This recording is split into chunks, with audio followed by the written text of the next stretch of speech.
What's up guys, we're back again with another video in the Miami playbook. Today we're going to go over the Trey open offset. First thing is you want to come out in the inside zone because that is not the audible, and it is one of the best plays. The audible is the outside zone and it's not as good, so I like to come on the inside zone and just make adjustments off of that. But you could either leave the receiver out there or motion him in. The reason I like to motion him in is because most of the plays that you're going to run off of this, you have to motion that guy in. And I like to make everything look the same so my opponent doesn't know what I'm doing. The main audible you want to use is the 4 verticals.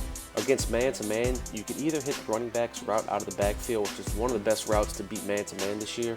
I like to drag the motion receiver across if I know it's man-to-man, because at drag I have my fastest receiver there, so I know he's usually going to beat the cornerback every time. You also have the crossing route from the tight end, which everyone knows is one of the best routes in the game. The only way to cover that route is to manually user it, so make sure you look at that route if no one's on it. And one last way to beat man-to-man to create a crossing concept is you want to drag your outside slot receiver. So now you have to drag from the outside slot and the 4 verticals halfback route as well. Your opponent's going to be too busy using that 4 verticals route because it's so good at man, but you should be able to hit one of the underneath patterns. One way of beating cover 2 is you audible to the play action, audible, and then you motion the far right receiver over and put circle on a hitch route, and then you put the triangle route coming out of the backfield, so you can either hit the running back out or the corner. My main thing against cover 2 is I'm either going to run the inside zone or call 4 verticals and drag the motion receiver and max protect, and then the receivers are going to pull the zones up and I could hit the drag route underneath. But the running back route is really good because you can hit him right as soon as he breaks and the zones are getting pulled up, so he's going to be wide open if you need 2 or 3 yards.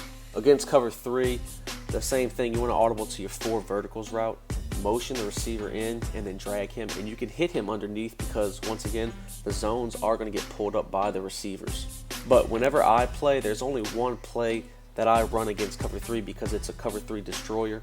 Is just run the 4 verticals, drag the guy underneath, and as soon as the safety bites on that crossing route, you're going to have R1 butt naked wide open. And this is the easiest way and the most consistent way to beat cover 3 all year long, so definitely use that if you see one high safety.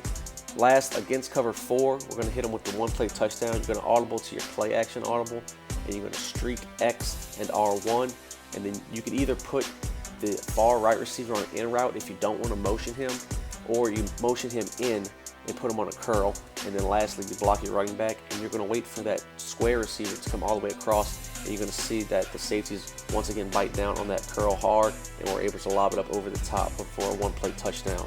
But if you don't want to motion that receiver, make sure you put him on an in route and then smart route it, because it'll distract the safety and cornerback long enough to allow them to bite down. I hope you guys enjoyed this video on the Trey open offset.